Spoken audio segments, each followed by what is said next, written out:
Heureux de vous retrouver encore pour ces nouveaux numéros de la revue de presse sur JCT Magazine Télévision.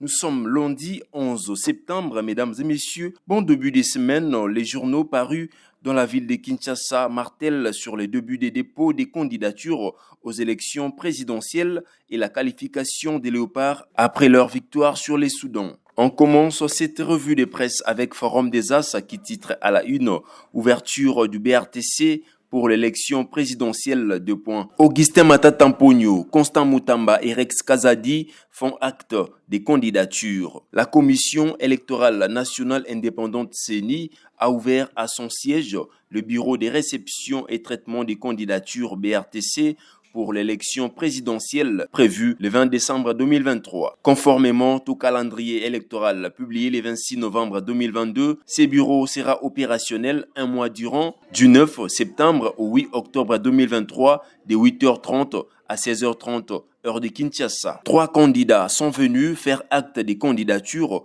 pour assurer leur participation à la course au Palais de la Nation. Premier décordé, Augustin Matata Mponyo, président du parti politique Leadership et Gouvernance pour le développement LGD. Il était accompagné des cadres et militants de sa formation politique.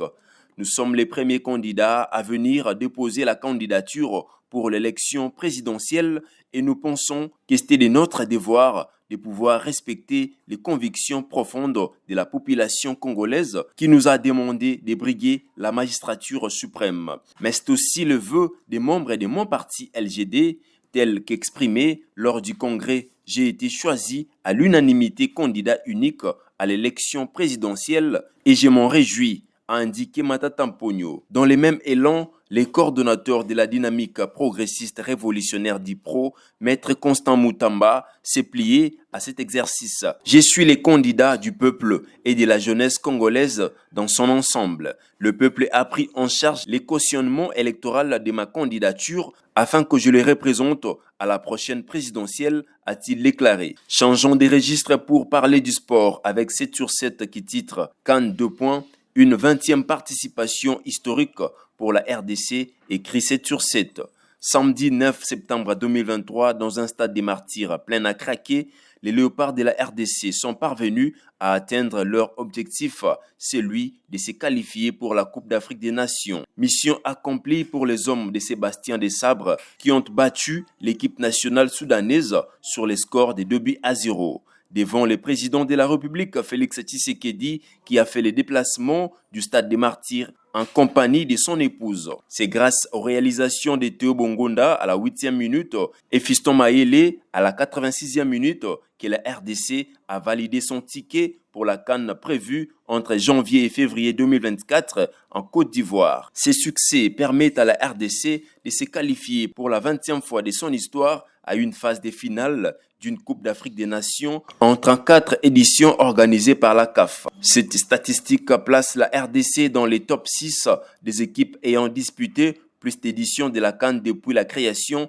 de cette compétition en 1957. Toujours dans les mêmes sujets, Netic News ajoute Félix Tshisekedi au Léopard. Nous voulons que vous vous concentriez uniquement sur votre tâche et oubliez tout le reste, car nous allons nous en occuper. Après la qualification de la RDC le samedi dernier à la prochaine Coupe d'Afrique des Nations qui se déroulera en Côte d'Ivoire, le président de la République, Félix Tshisekedi, a dîné avec tous les joueurs et les staffs de l'équipe nationale. Dans son discours, le premier sportif congolais a invité les fauves de Sébastien Desabre à la concentration car le gouvernement prendra soin du reste.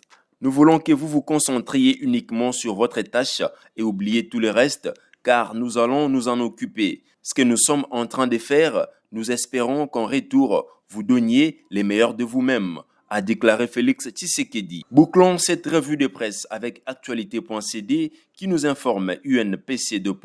Patrick Mouyaya rappelle au gouvernement la nécessité et l'urgence d'appuyer l'organisation du congrès en vue de réformer et consolider la salubrité médiatique. La question relative à l'appui gouvernemental à l'organisation du congrès extraordinaire de l'Union nationale de la presse du Congo UNPC a été abordée lors de la 112e réunion du Conseil des ministres tenu vendredi 8 septembre 2023 à la Cité de l'Union africaine. À cette occasion, le ministre de la Communication et Médias, Patrick Mouyaya, saisi par les comités directeurs à l'issue des travaux préparatoires du Congrès extraordinaire de l'Union nationale de la presse du Congo, a rappelé au Conseil la nécessité et l'urgence pour le gouvernement d'apporter son appui à l'organisation de ces assises. Il a indiqué que cet accompagnement gouvernemental est l'une des recommandations issues des États généraux de la communication et médias tenus en janvier 2022 pour lesquels le président de la République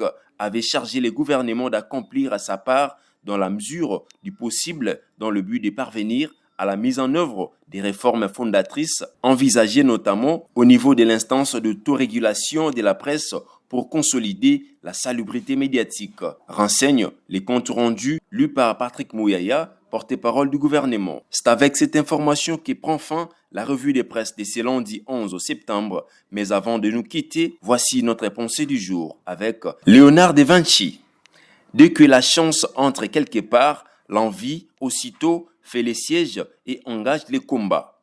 Restez connectés sur votre chaîne Jeunesse Congolaise au Travail. À demain pour un nouveau numéro.